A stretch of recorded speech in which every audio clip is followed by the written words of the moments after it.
If you want a fast, big, beautiful, luxurious EV, right now you have two choices. There's the ubiquitous, ever-evolving Tesla Model S and the fresh and new Porsche Taycan. I spent a lot of time in both of these cars, and so you know what question comes next. Which is best? Let's talk about range and charging, acceleration, handling, interior and exterior design, plus price and value, and then we'll see if we can't find ourselves a winner. We're going to start with a topic that, for many EV followers, will be the beginning and the end of this discussion. That's a damn shame, because if you're only buying an EV based on range, you're kinda missing out. And as someone who's driven dozens of EVs and who actually owns one, as far as I'm concerned, 200 miles of range is plenty. And that's good news for Porsche, because that's almost exactly what the Taycan 4S can deliver, 203 miles per the EPA's official rating. The quicker Taycan Turbo does 201, and the quickest, the Turbo S, does 192. But by all accounts, those ratings are very, very conservative. Our own range test showed 253 miles from the Taycan Turbo, and over at Autoblog, they easily got over 300 miles from a Taycan 4S. Why the massive discrepancy between the EPA rating and the real world? That's been a topic of much speculation, and I look forward to reading your best conspiracy theories down in the comments. Seriously, get out those tinfoil hats and have at it. But it's all a bit academic, because regardless of how optimistic you are with the Taycan and how much hypermiling you do, the Tesla Model S Long Range Plus's EPA rating of 391 miles blows it away. That is a truly remarkable figure. The Tesla also wins out when it comes to charging. Porsche installed high-speed chargers at all of its dealerships and has partnered with Electrify America to provide easy access to the approximately 1,700 chargers at 350 stations in the US.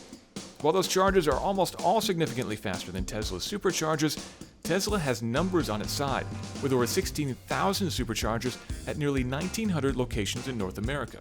There's one final caveat. If you're buying either of these cars, you probably own your own home, which means the vast majority of the time you'll be charging at that home.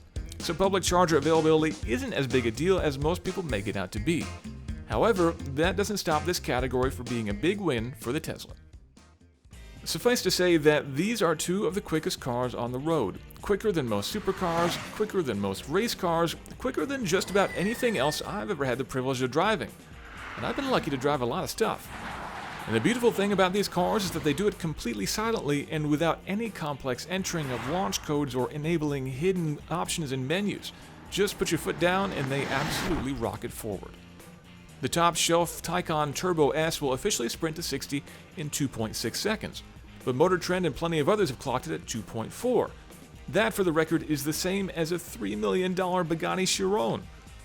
When the Taycan launched, that figure made it 1/10 quicker than the Tesla Model S Performance. However, with a new Cheetah Stance upgrade, the Model S Performance now goes to 60 in just 2.3 seconds. Take that, Porsche. Does a tenth of a second matter in the real world? No. Either of these cars will embarrass just about anything else on the road while doing a very fine job of terrifying your passengers and ensuring that trunk full of groceries is in a proper state by the time you get home. Still, since we had to pick a winner, point to the Model S, by a hair. For the revision of the Model S released in 2019, Tesla made a host of subtle changes that were minor in isolation, but combined together with a hefty batch of new control software, the result was a car that not only offered significantly more range and acceleration than before, but also better handling, and better ride quality, and lower rolling resistance. To be frank, I was pretty blown away by how big a difference those little tweaks made when I first drove the new car last summer. To improve handling and ride quality in one shot is no mean feat. So an impressive update for sure, but still not enough to outpace the Porsche. The Tesla may be quicker by a hair, but the Porsche is far and away the more rewarding to drive on a good road. The Taycan just responds that much better, hiding its prodigious weight with more skill and doing a much better job of staying settled when the asphalt gets rough. That's doubly impressive because the Porsche actually weighs more, 5,100 pounds compared to the roughly 4,900 pounds for a dual-motor Model S. When pushed, the Model S just seems to wallow a bit in the corners, while the rear steering of the Taycan works wonders. It dives so aggressively into the turns that you'll probably find yourself unwinding the wheel before you get to your first few apexes. Point to Porsche here. As I said in my review of the most recent long-range Model S, it's a good thing the original car was so pretty because it's basically still here. Sure, a 2016 nip and tuck made the Tesla a lot sharper, but this thing just looks plain old at this point, both inside and out. That's a real problem in the luxury performance sedan segment, where freshness is key. No problem there with the Taycan. Sure, we've been looking at some flavor of it since it was the Mission E concept back in 2015, but damn, that car made everybody's jaw drop, and the production car isn't far off. It's a clean and fresh design, borrowing a few cues from the Panamera, itself quite a looker these days, but adding a lot more edge. The only shame? There's no wagon-like Sport Turismo trim, at least not yet. And what about interiors? Here the Taycan is miles better than what Tesla is offering. Sure, I give Tesla credit for including features like dog mode and sentry mode, but when it comes to the fundamentals like quality materials and compelling design, the Porsche wins by a mile. We're all tied up 2 points to 2, though that was a narrow win in the acceleration category for Tesla, so it's price that will crown our winner, and conclusively so. The cheapest Porsche Taycan you can buy right now is the 4S, with an MSRP of about $104,000 plus delivery. For that, you get an official, though oddly conservative, EPA rating of 203 miles and a 0 to 60 time of 3.8 seconds. However, that's the price if you don't tick any boxes. Being a Porsche, that's gonna be awfully hard to do.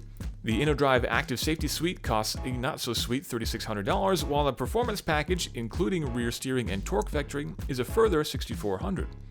A base Model S Long Range Plus, which will do 391 miles per the EPA, and 0 to 60 in 3.7 seconds, starts at $80,000. Other than some premium paint, interior, and wheel choices, and $8,000 for the still hopelessly optimistically named full self-driving capability upgrade, which does give you auto lane changing and summoning right now, there's not a lot to add.